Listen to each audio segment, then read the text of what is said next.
Episode 4: The Turning Point. The cool, sterile environment of the Nexus has become almost familiar, but a sense of tension lingers in the air. Rei Ayanoshi's victory in the last simulation has sent ripples through the ranks of the recruits. With every test, the bar gets higher, and the strategies more complex. Each player now knows they cannot afford to underestimate the others, and they must evolve, or be left behind. After Rei's unexpected yet brilliant victory, the game changes. Trust is a double-edged sword, and loyalty is fragile in the world of the Masters. The others will no longer allow themselves to be passive players. It's time for a new challenge, one that will test not only their intelligence, but their morality and willpower. The recruits are again gathered in the central arena. The previous simulation has left its mark. Riku, once so confident in his strength and direct approach, now seems more cautious, calculating. Mira, ever the tactician, holds her cards close to her chest, but a glint of determination shines in her eyes. Each recruit is steeling themselves for what comes next. Rei stands in the center, calm, his expression unreadable. He has learned valuable lessons from his last victory, but this time, he knows that things will not be as simple. The others are evolving, adapting, and the time for subtlety may be coming to an end. Director Kuroda enters the room, his stern face betraying no emotion. The next challenge is one of survival. It will test your ability to make difficult choices and balance power with compassion. In the web of power, you will have to choose between personal gain and the greater good. But be warned, each choice will come with consequences. This time, there is no winning without sacrifice. The recruits exchange glances, confusion, and curiosity in their expressions. The director gestures to the screen, and a new simulation begins to form. The room fills with the sound of shifting mechanisms, and soon, a detailed futuristic cityscape appears on the screen, much like the one from the previous challenge, but with one crucial difference. Director Kuroda, continuing, "This is the city of Harmonia, a society on the brink of collapse. The government has failed, and a new order must emerge. Each of you will take control of one of the three major factions.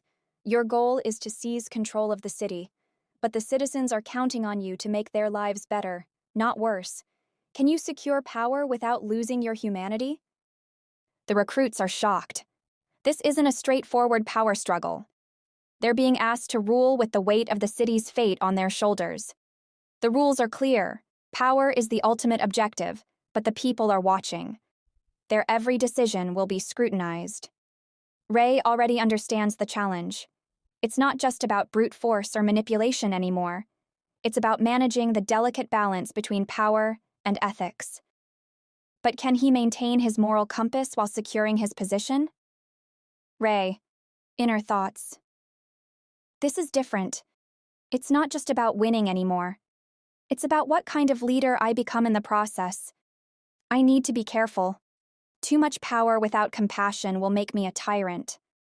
Mira, however, is already thinking about the people. She knows the power of perception.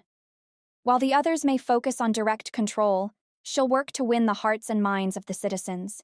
She doesn't need to rule with an iron fist. She just needs to make them believe she's the one who will lead them to salvation. Mira, to herself, "I'll make them think I'm their savior. If they trust me, they'll follow me. And trust is power." Riku, still brimming with the desire for dominance, is less concerned with the ethics of the challenge. To him, power is power, and he will take whatever measures are necessary to seize control of Harmonia. He's willing to make the hard decisions, regardless of the cost. But will his disregard for the people's welfare come back to haunt him? Riku, gritting his teeth. Survival of the fittest. If they want power, they'll have to fight for it. The simulation begins, and the recruits are transported into the virtual world of Harmonia. Rei, Mira, and Riku each take control of a faction. The Citizens' Coalition, the Mercantile Guild, and the military council, respectively. Rey starts by gathering support from the citizens. He knows that power comes from the people, and without their trust, no faction can survive. He listens to their concerns, and though he's methodical, he shows them respect.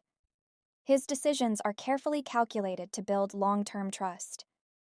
Mira, on the other hand, plays a different game.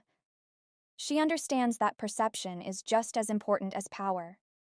She starts by making grand promises of reform and safety, but her actions are carefully designed to build loyalty. She knows how to present herself as the perfect leader, compassionate, wise, and decisive. Riku, taking control of the military faction, is more direct. He uses the fear of war and chaos to rally support, promising to restore order at any cost. He is ruthless in his tactics, taking no prisoners and giving no mercy. But as he begins to take action, he realizes the consequences of his hardline approach. Civilians begin to resent him, and his faction starts to fracture. In the game of power, the recruits are learning quickly. Rey's measured approach builds the trust of the people, but can he hold on to it?